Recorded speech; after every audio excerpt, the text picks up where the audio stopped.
Pakistan peace T V میں خوش آمدید۔ میں ہوں عمار اور میرے ساتھ موجود ہیں سینئر تجزیہ کار ڈاکٹر ناظر محمود صاحب۔ پاکستان کی کرنٹ صورتحال پر ہم بات کرنے جا رہے ہیں کہ پاکستان کی جو صورتحال ہم آپ کو اپڈیٹ کرتے چلیں۔ نیشنل پریس کلب اسلام آباد کے باہر تو آپ مارنگ بلوچ جو لوگ ہیں وہاں اکٹھے ہیں، اور دوسری طرف ایران کے ساتھ آپ نے دیکھا ہے کہ کچھ حالات اس طرح کشیدہ ہو چکے ہیں۔ اس کے بارے میں ہم یہ بھی خبریں آ رہی ہیں کچھ دہشت گرد تھے جن کو مارا گیا ہے۔ تو ڈاکٹر ناظر محمود صاحب سے یہ جانیں گے کہ یہ صورتحال، یہ معاملہ، یہ ماجرا کیا چل رہا ہے؟ جی ڈاکٹر صاحب۔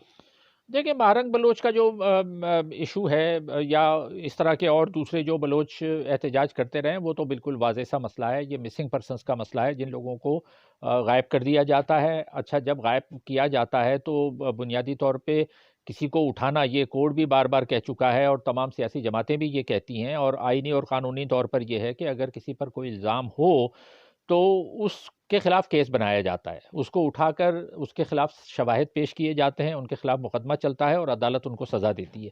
اب اس کیس میں اور اس طرح کے بہت سارے کیسز میں یہ ہوا ہے کہ لوگوں کو اٹھا کر غائب کر دیا جاتا ہے اور اس کے بعد ان کا پتہ نہیں لگتا کہ وہ کہاں ہے، اور ریاستی ادارے یہ کہتے ہیں کہ جی یہ لوگ خود ہی چلے گئے کہیں پر۔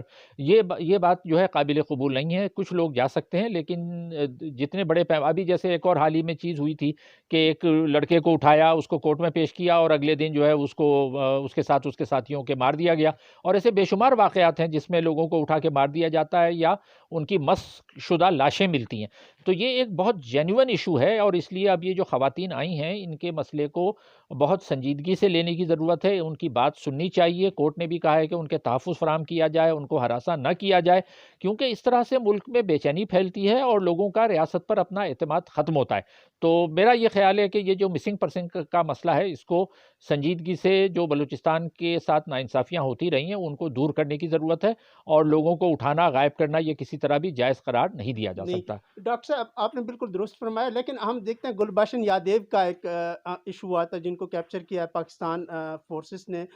تو وہ گلبشن یادیو کہاں سے آیا تھا؟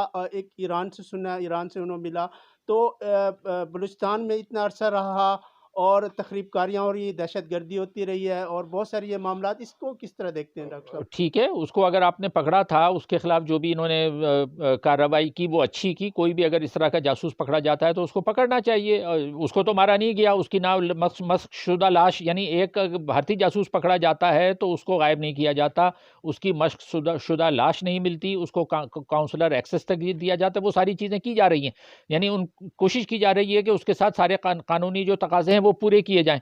تو اگر یہ بات بھارتی جاسوس پہ لاگو ہوتی ہے تو یہ پاکستان کے لوگوں پر بھی تو لاگو ہونی چاہیے نا، کہ اگر ہمارے یہاں کے لوگوں کو پہ شک ہے کہ وہ جاسوسی کر رہے ہیں یا وہ کوئی اور تخریب کاری میں ملوث ہیں تو ان کو بھائی پکڑو، ان کے خلاف شواہد پیش کرو، ان کے خلاف مقدمہ چلاؤ اور عدالت سے ان کو سزا دلواؤ۔ اچھا، یہ کہانی ہم پہلے بھی دیکھ چکے ہیں، یعنی کراچی میں جب MQM کے خلاف آپریشن ہو رہا تھا تو وہاں بھی یہی ہوا کہ لوگوں کو اٹھایا، مار دیا، غائب کیا، ایک دو نہیں سینکڑوں کی تعداد میں لوگ غائب ہوئے۔ تو یہ طریقہ، یا یہ کہ جو انکاؤنٹرز ہوتے ہیں ایکسٹرا، جو جوڈیشل انکاؤنٹر جس کو کہا جاتا ہے کہ پولیس کسی کو اٹھا دیتی ہے، مار دیتی ہے، تو یہ چیزیں غیر قانونی اور غیر آئینی ہیں۔ ان کی کسی بھی طرح سے جو ہے آپ نہ حمایت کر سکتے ہیں، نہ ان کا کوئی جواز پیش کر سکتے ہیں۔ اب ایران کی طرف آتے ہیں کہ ایران کا جو آپ نے بات کی کہ ایران کے ساتھ کیا ایشو ہے۔ دیکھیں، ہمارا مسئلہ یہ رہا ہے کہ ایران ہو، افغانستان ہو، بھارت ہو، ہمارے کل 4 پڑوسی ہیں۔ چار میں سے 3 کے ساتھ ہمارے تعلقات خراب رہے ہیں ہمیشہ سے، انڈیا کے ساتھ بھی، افغانستان کے ساتھ بھی اور ایران کے ساتھ بھی۔ تو اب یہ وہ آج کل ایک میم چل رہی تھی جس میں پاکستان کو رضیہ بنا کے دکھایا گیا ہے اور دکھایا گیا اس کے چاروں طرف گنڈے، یعنی رضیہ گنڈوں میں پھنس گئی ہے۔ تو یعنی یہ پیش کیا جا رہا ہے کہ پاکستان رضیہ ہے، پاکستان تو جس کو کہتے ہیں نا کہ ڈیمزل اینڈ ڈسٹریس ہے، اور اس کے ارد گرد انڈیا بھی گنڈا ہے، افغانستان بھی گنڈا ہے، ایران بھی گنڈا ہے، ہم سب سے اچھے ہیں۔ ہم اس پورے پروسیس میں خود اپنے اوپر تنقیدی نظر نہیں ڈالتے، ہم یہ نہیں سوچتے کہ خود ہماری خارجہ پالیسی میں کیا خرابیاں رہی ہیں۔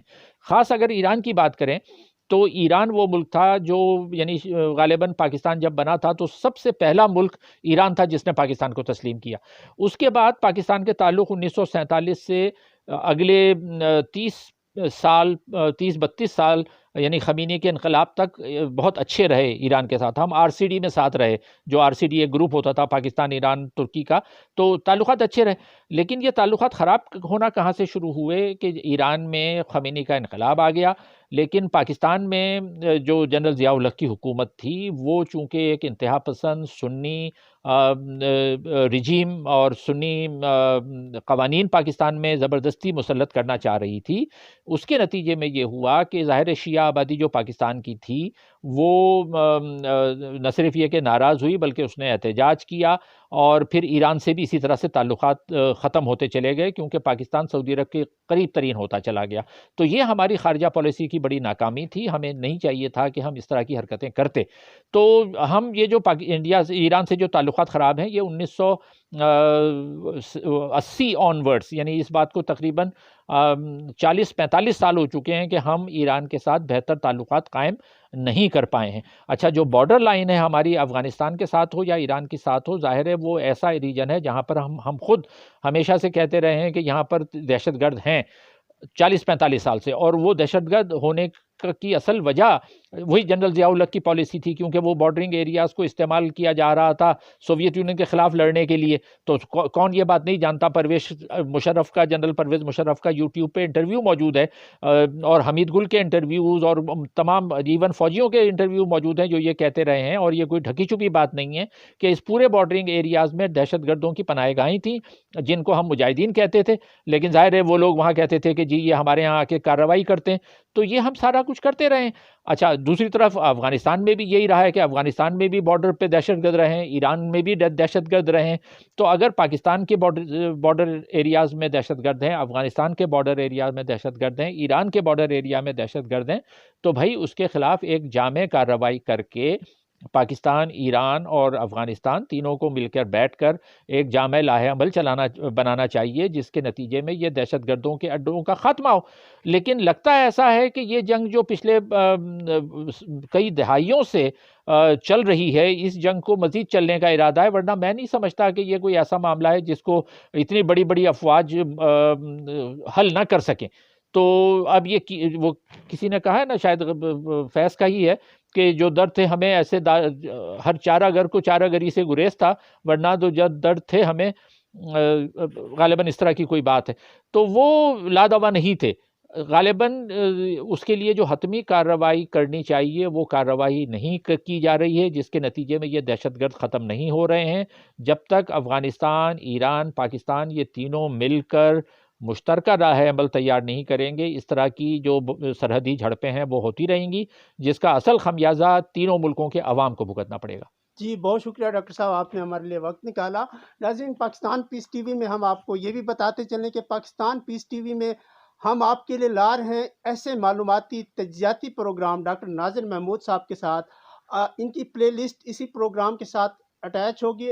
مزید پروگرام ہمارے آنے والے ڈیز پہ ہوں گے, آپ اسے دیکھیں, سبسکرائب کریں, لائک کریں اور اپنے کامنٹ سے آگاہ کریں.